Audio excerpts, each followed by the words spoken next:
This is my student support system. Keep watching, keep learning. तो कल हमने आई के बारे में जो लास्ट क्लास में स्टडी किया था उसमें हमने स्टडी किया था लेयर्स ऑफ द आई, ठीक है ना।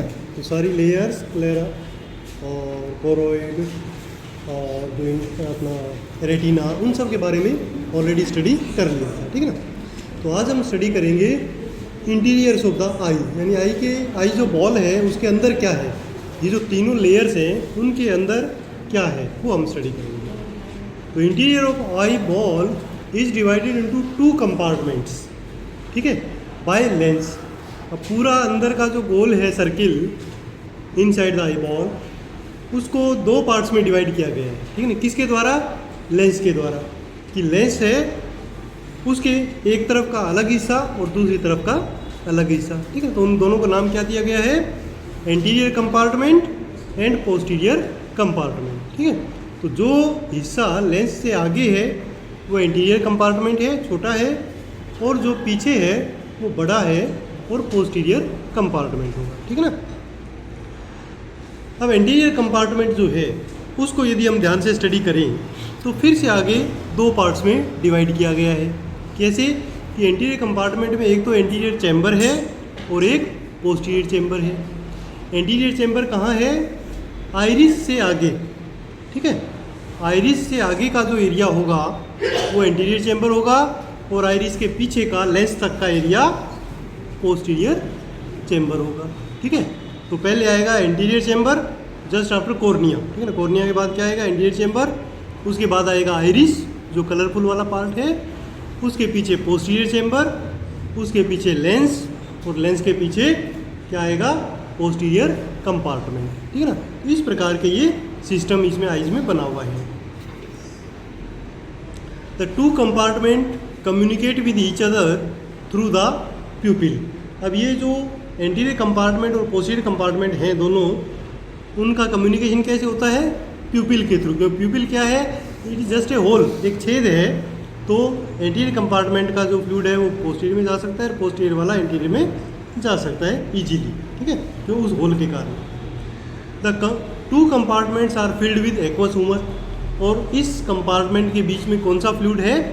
Aqueous humour, that is watery, बिल्कुल पानी जैसा एक फ्लूइड है, उसको हम कहते हैं aqueous humour, which help in maintaining the intraocular pressure. और ये जो फ्लूइड इसके अंदर भरा हुआ है वो क्या मेंटेन करता है? इंट्राओक्यूलर प्रेशर, ठीक है ना। वो प्रेशर हमेशा नॉर्मली हमारा फिक्स रहता है, उस प्रेशर को ये फ्लूइड मेंटेन करता है। ये जो एक्वस ह्यूमर है ये कहाँ सीक्रेट होता है? ये कल मैंने लास्ट क्लास में बताया था कि जो सीलियरी बॉडी है वहाँ से ये सीक्रेट होता है, ठीक है ना। इसका मतलब सीक्रेट कहाँ होगा? ये आइरिस के पीछे पोस्टीरियर चैम्बर में सीक्रेट होगा, ठीक है। तो लगातार वो चलता रहेगा पोस्टीरियर चैम्बर में।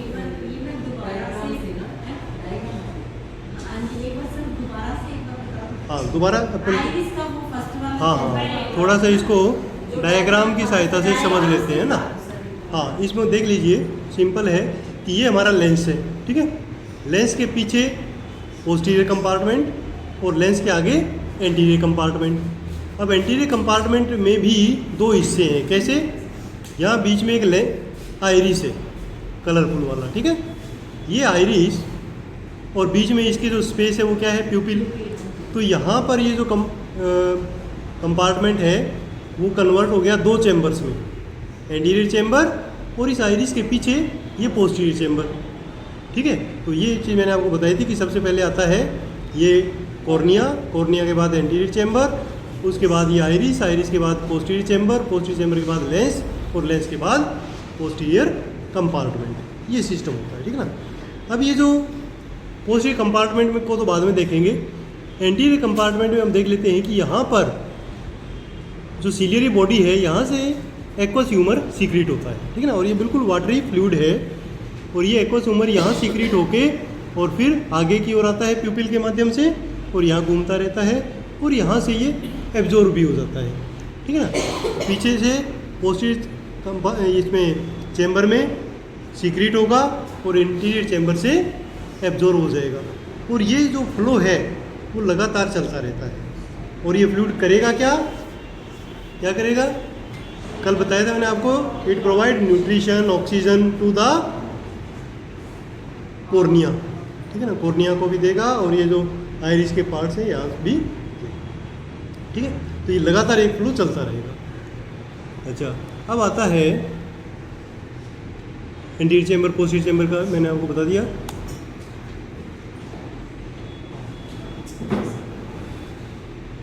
अच्छा, ये जो एब्जॉर्ब होता है ये एक स्पेशल जगह है, स्पेस है, वहाँ से एब्जॉर्ब होता है, उसको हम क्या बोलते हैं, कैनाल ऑफ शेल्म, ठीक है ना, कैनाल ऑफ शेलेम। कैनाल और शेलेम ये कई बार प्रैक्टिकली पूछ सकते हैं कि जो एक्वस ह्यूमर है वो कहाँ एब्जॉर्ब होता है। सीक्रेट तो सिलियरी बॉडी से हो रहा है, एब्जॉर्ब कहाँ हो रहा है, कैनाल ऑफ शेलेम, जो कहाँ पर है, एंटीरियर चैम्बर के बिल्कुल कोने में है, ऊपर की तरफ, है ना, वहाँ से कंटिन्यू एब्जॉर्ब होता रहता है। अगर इस एब्जॉर्प्शन में और सीक्रेशन में बैलेंस खत्म हो जाए, ठीक है ना, बैलेंस खत्म कैसे होगा कि सीक्रेशन तो कंटिन्यू होता ही रहता है, एब्जॉर्प्शन प्रॉपर ना हो तो उसका प्रेशर बढ़ जाएगा, ठीक है ना, किसका, इंट्राओक्यूलर प्रेशर, ठीक है। और इंट्राओक्यूलर प्रेशर बढ़ने से आपको पता है कि एक गंभीर बीमारी हो सकती है जिसको हम क्या कहते हैं, बताया था ना, क्या कहते हैं, हाँ, काला मोती, हाँ काला। अच्छा, अब पोस्टीरियर कंपार्टमेंट को देख लेते हैं। पोस्टीरियर कंपार्टमेंट क्या है, जैसे एंटीरियर कंपार्टमेंट में तो फ्लूइड है बिल्कुल वाटरी, पोस्टीरियर कंपार्टमेंट में फ्लूइड नहीं है, उसमें जेली लाइक सब्सटेंस है, ठीक है ना, और वो काफ़ी थोड़ा सा ऐसे सेमी सॉलिड टाइप, ठीक है ना। तो वो क्या करता है कि वो पोस्टीरियर कंपार्टमेंट में रहता है और अंदर से प्रेशर दबा लगा के रखता है रेटिना की तरफ, ताकि रेटिनल डिटैचमेंट ना हो जाए, रेटिना कहीं आगे ना आ जाए, तो रेटिना को प्रेशर बना के रखता है, ठीक है ना। It is behind the lens and much larger than anterior compartment. तो पोस्टीरियर कंपार्टमेंट क्या है, काफ़ी बड़ा है। It surrounds almost completely bye retina. तो ये इसके चारों तरफ क्या है, रेटिना है, ठीक है ना, उसके ऊपर प्रेशर डाल के ये रखता है। और ये जो है काफ़ी ट्रांसपेरेंट होता है, जेली लाइक सब्सटेंस होता है, जिसको हम क्या कहते हैं, विट्रस ह्यूमर या vitreous body.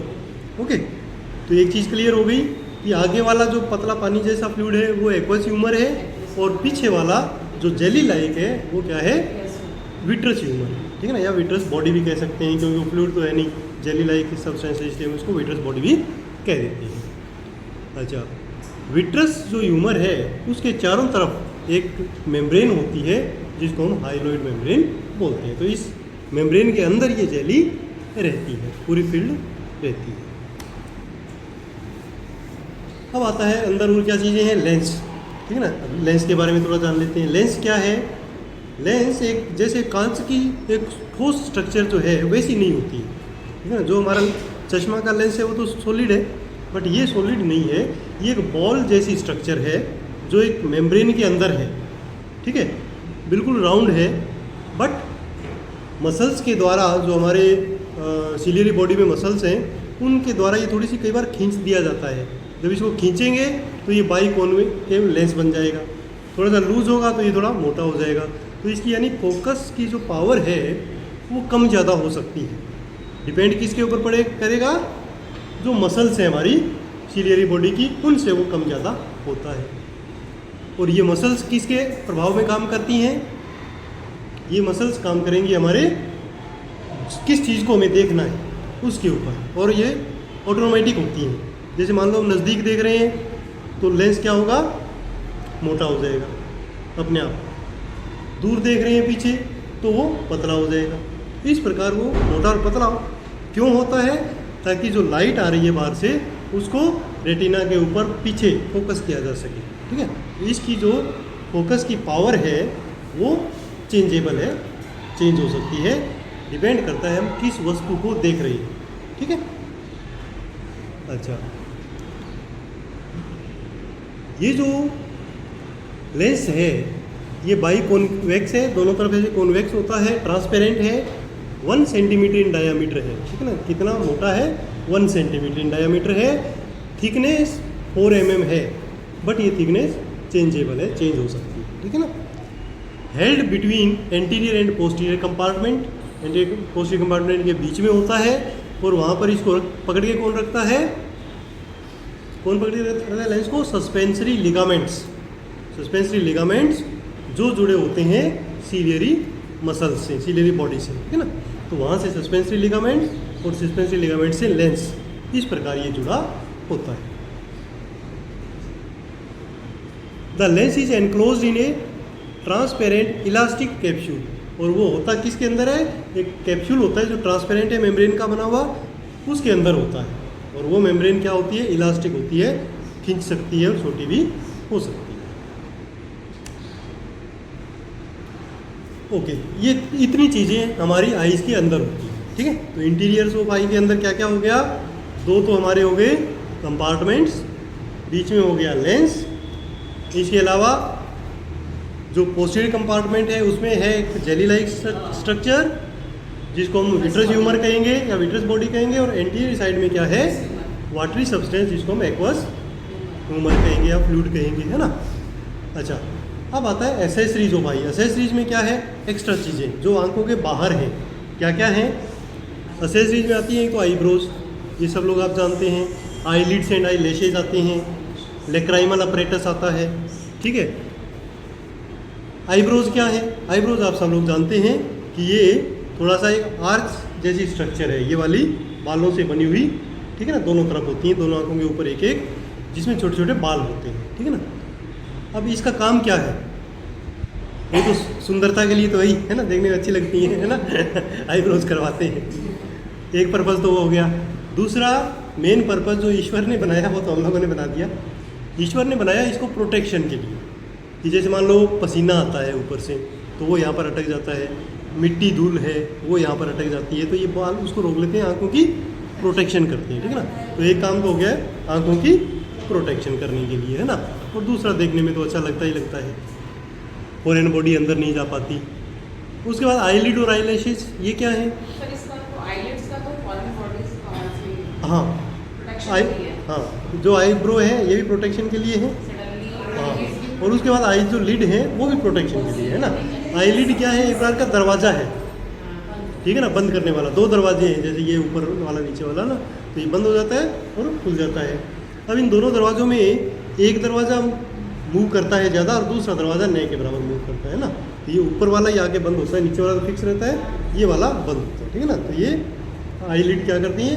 To open the eye and to close the eye, आंखों को बंद करना और खोलना आई लिड्स के काम होता है। अपर आई लिड होती है और एक लोअर आई लिड होती है, ठीक है ना। और इसी के जो फ्री एंड होता है उसके ऊपर छोटे छोटे बाल होते हैं जिनको हम क्या कहते हैं? आई लैशेज, ठीक है, आई लैशेज। तो आई लैशेज कहाँ होंगे? ये इनके आगे। इनका भी काम क्या है? अगेन एक तो सुंदरता और एक प्रोटेक्शन, ठीक है ना। ये वो भी जो धूल मिट्टी है उसको उसके अंदर बालों के अंदर अटक जाती हैं और पूरा आंखों तक पहुंच नहीं पाती, ठीक है। तो ये हमारा हो गया आईब्रो, आई लैशेज। उसके बाद आती है कंजक्टाइवा, ठीक है ना। अब ये कंजक्टाइवा क्या है? अब ये वो लेयर है या वो मेम्ब्रेन है जो उस दिन हम डिस्कस कर रहे थे कि जो हमारा कॉर्निया है वो तो ट्रांसपेरेंट है ही, इस कॉर्निया के ऊपर एक ट्रांसपेरेंट मेम्ब्रेन और होती है इसकी प्रोटेक्शन के लिए, क्योंकि जो कॉर्निया है वो बहुत इंपॉर्टेंट चीज़ है, ठीक है ना। तो उसको बाहर की धूल मिट्टी से बचाने के लिए एक मेम्ब्रेन की कवरिंग दी हुई है जो ट्रांसपेरेंट है, ठीक है ना। तो वो कंजक्टाइवा कहलाती है। अब कंजक्टाइवा जो है वो शुरू कहाँ से होती है? अपर आईलिड के अंदर वाले कॉर्नर से, और पूरा इसके ऊपर जाती है, फिर आईज के ऊपर ऊपर आती है, कॉर्निया के आगे भी, और जो वाइट वाइट पार्ट है उसके ऊपर भी, फिर नीचे वाली आईलिड के अंदर आती है, ठीक है ना। इस प्रकार ये एक इस प्रकार का चैम्बर बनाती है, और जब हम आंखें बंद कर लेते हैं तो ये पूरा क्लोज हो जाता है, एक चैम्बर बनता है जिसको हम क्या कहते हैं? कंजक्टाइवल सैक, ठीक है ना। तो जो नॉर्मली हम मेडिसिन डालते हैं आंखों में वो कहाँ जाती है? इस कंजक्टाइवा सैक में ही जाती है और पीछे कॉर्निया तक नहीं पहुँचती, ठीक है ना। तो जो इन्फेक्शन वगैरह होता है नॉर्मली कंजक्टाइवा का ही होता है। नीचे की साइड में जो है मोस्ट ऑफ द जो मेडिसिन वगैरह डालते हैं हाँ। तो आईज को थोड़ा सा ऐसे करके डालते हैं, वो सैक तो नहीं है। हाँ, तो ये सेक जैसे एक बार अपन ने यहाँ डाला तो ये पूरा सेक नहीं है, ये पूरा सेक नहीं है। जब ये आँख बंद हो जाएगी तो पूरा एक क्लोज बनेगा, रो पूरा सर्किल हो जाएगा, वो वाला कंजक्टाइवल सेक होगा। तो पूरी कंजक्टाइवा है, तो वो मेडिसिन फिर बाद में ऊपर नीचे सब जगह फैल जाती है। तो जो नॉर्मली इन्फेक्शन होता है वो इसी में ही होता है, कंजक्टिवाइटिस जिसको हम बोलते हैं। बैक्टीरियल भी हो सकता है, वायरल भी हो सकता है, फंगल भी हो सकता है, किसी भी टाइप का इन्फेक्शन ये हो सकता है। उसी के हिसाब से मेडिसिन डालते हैं, एंटीबैक्टीरियल, एंटीवायरल, कोई भी मेडिसिन हम इसमें डाल सकते हैं, ठीक है ना। तो ये इस प्रकार का यहाँ देख सकते हैं इस पिक्चर में कि जो अपर आईलिड है यहाँ से शुरू हुआ, पूरा इधर इसके आईलिड के ऊपर लगा, फिर इधर इसके ऊपर आया कॉर्निया के, और फिर लोअर आईलिड के यहाँ ख़त्म हो गया, है ना। तो ये पूरा कंजक्टाइवा है। जब आंखें बंद हो जाएंगी तो ये पूरा एक क्लोज सैक बन जाएगा, और इसमें हम मेडिसिन डाल देते हैं। इसीलिए कहते हैं मेडिसिन डाल दो और थोड़ी देर बंद रखो ताकि वो पूरे में फैल जाए, ठीक है ना। उसके बाद ओपन कर सकते हैं। तो ये हो गया हमारा कंजक्टाइवा का फ़ायदा, ठीक है ना।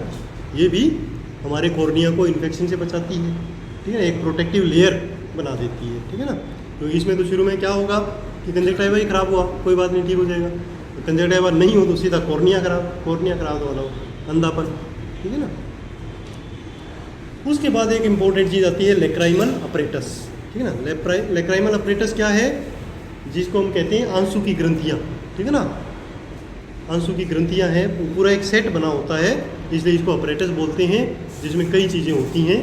क्या क्या? इस लेक्राइमल अपरेटस या लेक्राइमल सिस्टम में हर आंख के अंदर अलग अलग ये सिस्टम होता है। एक तो लेक्राइमल ग्लैंड होती है और उसकी डक्ट्स होती हैं, ठीक है ना। ये लेक्राइमल ग्लैंड है और ये इसकी डक्ट है। तो लेक्राइमल ग्लैंड कहाँ होती है, जैसे इस आंख की तो यहाँ इसके नीचे होगी और इस आंख की इसके नीचे होगी, ठीक है ना। यहाँ साइडों में होती है, दोनों साइडों में। अब यहाँ से जब आंसू निकलते हैं तो वो कंजक्टाइवा में जाते हैं, ठीक है ना, और कंजक्टाइवा से नीचे की ओर आ जाते हैं लोअर साइड में, और फिर अंदर की ओर आ जाते हैं, बाहर से ऐसे अंदर की ओर होते हुए। और यहाँ पर जैसे मैंने आपको पहले बताया था जब हम बोन स्टडी कर रहे थे कि यहाँ पर नाक के इस साइड में एक कैनाल है, ठीक है ना, लेक्राइमल कैनाल। तो वो जो टीयर्स हैं हमारे, वो उसके थ्रू हमारे नाक में चले जाते हैं और नाक से फिर पीछे पोस्टीरियर नेजल कैविटी में, और वहाँ से हम उसको पी जाते हैं। तो ये प्रोसेस थ्रू आउट लाइफ चलता रहता है दिन रात, क्योंकि वो लगातार आंसू बनते हैं। इसीलिए हमारी आइज़ कभी ड्राई नहीं होती। आइज़ थोड़ी सी भी देर के लिए भी ड्राई हो जाए ना तो गंभीर उसके इन्फेक्शन, ये ड्राइनेस और डेस्ट्रॉय भी हो सकती है, ठीक है ना। जीरोथैल्मिया हो सकता है, बहुत नुकसान हो सकते हैं। तो इसलिए ये कंटिन्यू वो चलते रहना चाहिए। हाँ, उसका एक सिस्टम है कि ये तो कंटिन्यू आ रहे हैं, बट ड्यूरिंग इमोशनल कंडीशन, रोना हंसना सुख दुख, उसमें ये आंसू ज़्यादा आते हैं। अब ज़्यादा जब अमाउंट आता है तो वो जो हमारी कैनाल है वो इसको हैंडल नहीं कर पाती, तो वो बाहर आ जाती है, ओवरफ्लो हो जाता है, ठीक है ना।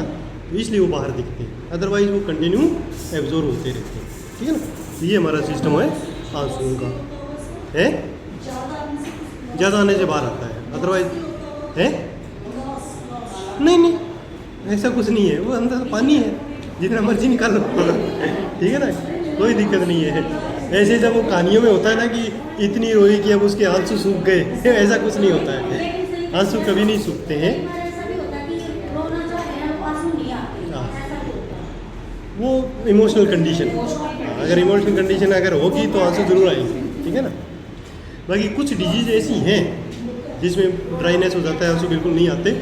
उस कंडीशन में आर्टिफिशियल टीयर्स भी हमें डालने पड़ते हैं आंखों को प्रोटेक्ट करने के लिए। वो मार्केट में मिलते हैं ना, मेडिसिन होती है वो मॉइस्चराइजर वाली, वो डालते हैं। आर्टिफिशियल टीयर्स जो कुछ लुब्रिकेंट्स आते हैं ना, ड्रॉप्स, हाँ, वो आर्टिफिशियल टीयर कहते हैं उसको। तो वो लुब्रिकेंट डालना ज़रूरी है, क्योंकि आंखों को ड्राइनेस से बचाना बहुत ज़रूरी है, ठीक है ना। नॉर्मल आंसू आ जाए तो एक बार की मेडिसिन ही है। आपको पता ही होगा आंसू के अंदर क्या है, एंटीबायोटिक, एंटीसेप्टिक्स हैं, लाइसोजाइम वगैरह, वो बैक्टीरिया से हमें बचाते हैं। ज़्यादा इन्फेक्शन हो जाए तो बाहर से एंटीबायोटिक डालने पड़ते हैं, अदरवाइज आंसू भी हमारे बहुत काम के होते हैं ना। तो एक तो वो लुब्रिकेट तो करते ही करते हैं, प्लस एंटीबैक्टीरियल भी होते हैं, बैक्टीरिया से भी हमारी रक्षा करते हैं। तो इस अपरेटस में क्या क्या चीज़ें हैं, लेक्राइमल ग्लैंड है, लेक्राइमल कैनालिक्यूली है जो इस अंदर की साइड में होती है, लेक्राइमल सैक है यहाँ पर, और नेजो लेक्राइमल डक्ट है जिसके माध्यम से वो टीयर्स नाक में चले जाते हैं, ठीक है। कई बार सर ये लेक्राइमल कैनालिक्यूली ब्लॉक हो जाती है ना? हाँ, बिल्कुल हो जाती है, कई बार हो जाती है। उस केस में क्या होता है कि वो अंदर नहीं जा पाते, तो 24 घंटे आंसू बाहर टपकते हैं, ठीक है ना। तो वो एक डिजीज़ है, हाँ वो एक डिजीज़ है। फिर उसमें क्या है, वो जो कैनालिक्यूली है उसको ओपन करना पड़ता है, नीडल होती है उनके पास स्पेशल, वो डाल के और उसको साफ कर देते हैं तो चला जाता है। पर वो एक बार होने लग जाती है तो बार बार ब्लॉक होती है, फिर बार बार करवाना पड़ता है ना। है हाँ, तो वो तो एक इमोशनल कंडीशन है तभी एक्स्ट्रा आएंगे, अदरवाइज वो ब्लड के अंदर रहता है। कोई भी जो फ्लूइड हमारा बॉडी का है वो बनता कहाँ से, ब्लड से। अगर वो नहीं बनेगा तो ब्लड में पानी घूम रहा है, जब ज़रूरत होती है तब वो बनता है। इमोशनल कंडीशन होगी तब वो एक्स्ट्रा आंसू बन जाएंगे, नहीं तो ज़रूरत नहीं है, नहीं तो नॉर्मली आए, ठीक है ना। नाक के पीछे से वो एब्डोमेन के हाँ, नाक के थ्रू पोस्टीरियर नेजल कैविटी से, इवन अपन नेजल जो ड्रॉप्स डालते हैं वो भी पीछे ही जाती है और फिर गले में होते हुए चली जाती है, ठीक है। ओके, और इसके अंदर जो लेक्राइम्स ये जो आंसू हैं उसके अंदर जैसे मैंने आपको बताया था ना क्या क्या चीज़ें होती है टीयर्स में। पानी तो होता ही होता है मेन, तो इसके अलावा कुछ मिनरल साल्ट्स होते हैं, एंटीबॉडीज़ होती हैं जो प्रोटेक्ट करती है हमें। लाइसोजाइम एक एंजाइम है, वो भी प्रोटेक्शन के लिए है। एक बैक्टीरियासाइडल एग्जाम है, वो एंजाइम है, ठीक है ना। तो टोटल ओवरऑल हमारा आंखों की सुरक्षा और आंखों को लुब्रिकेट करने का काम टीयर्स करती है, ठीक है ना। तो ये हम ऑलरेडी स्टडी कर चुके हैं। अब एक इम्पोर्टेंट पॉइंट है फंक्शन ऑफ आई, कि हम देखते कैसे हैं। अभी तक तो हमने संरचना जानी, अब हम देखेंगे फिजियोलॉजी ऑफ विजन। तो फिजियोलॉजी ऑफ विजन के लिए हमें कुछ प्रोसेस होते हैं आंखों के अंदर, उनको जानना जरूरी है। उसमें क्या क्या है, number 1 refraction of I light rays. Light rays को रिफ्रैक्ट करना यानी उसको मोड़ना, किस तरफ मोड़ना, रेटिना की तरफ, ठीक है ना। तो एक तो ये सिस्टम हुआ। दूसरा चेंजिंग द साइज ऑफ प्यूपिल, प्यूपिल का साइज चेंज करना ताकि लाइट कम या ज़्यादा अंदर जाने देना। और तीसरा accommodation of eyes, accommodation of eyes करना। एकोमोडेशन ऑफ आइज़ कैसे करेंगे, देखना किस तरफ देखना है वो। तो चारों तरफ मसल्स लगी हुई है, आपको देखना है तो मैं आपकी तरफ, उधर देखना है तो मैं गर्दन चाहे मेरी इधर रहेगी पर आंखें इधर देख सकती हैं, इधर देखना है तो इधर, ठीक है ना। तो जो देखने का सबसे पहला सिस्टम एकोमोडेट करना है, इसको कहाँ लेके जाना है ना, किसको देखना है, ये हो गया। फिर जो अब देखेंगे कैसे कि जब लाइट किसी वस्तु पे पड़ेगी तब हमें वो वस्तु दिखेगी, हमारी आंखों पे लाइट पड़ना ज़रूरी नहीं है, ठीक है ना। तो इसीलिए लाइट हम उस तरफ करते हैं जहाँ हमें देखना है। अब जैसे मैंने यहाँ की लाइट बंद की हुई है तो मेरी तरफ अंधेरा है, बट मेरे को पीछे के स्टूडेंट क्लियर दिख रही है क्योंकि लाइट उनके ऊपर पड़ रही है। इधर की लाइट जलाएंगे तो मैं आप लोगों को ज़्यादा क्लियर दिखूंगा। तो सिस्टम क्या होता है कि light should go on the object जिसको हमें देखना है। अब वहाँ से लाइट रिफ्लेक्ट होंगी, ठीक है ना। लाइट आप पे पड़ी या किसी वस्तु पे पड़ी और वो रिफ्लेक्ट होके कहाँ आएगी, आंखों के अंदर, ठीक है ना। सबसे पहले कहाँ जाएगी, सबसे पहले आगे आगे क्या है हमारा, सबसे पहले आएगा रेटिना, ठीक है ना। रेटिना से क्या होगा, रिफ्रैक्शन ऑफ लाइट रेज होगा। रिफ्रैक्शन कई चीज़ों से होगा, सब शुरुआत होती है इसकी रेटिना से।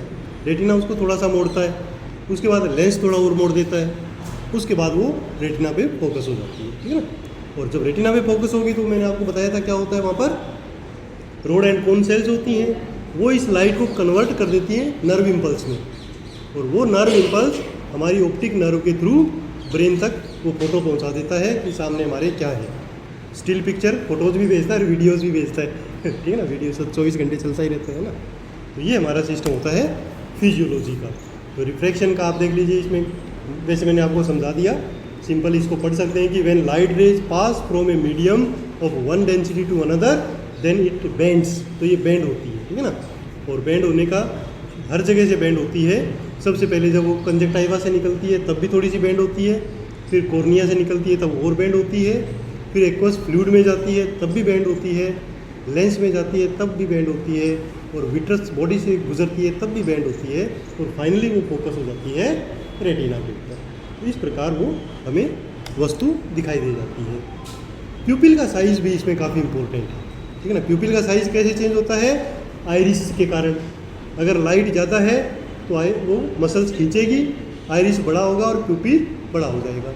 लाइट ज़्यादा होगी तो प्यूपिल छोटा हो जाएगा, ताकि लाइट फिक्स ही अंदर जाने देनी है ना, बहुत ज़्यादा लाइट एक्स्ट्रा अंदर नहीं जाने देनी, ठीक है ना। उस हिसाब से हमारा फिजियोलॉजी ऑफ विजन होता है जिसे हम देखते हैं।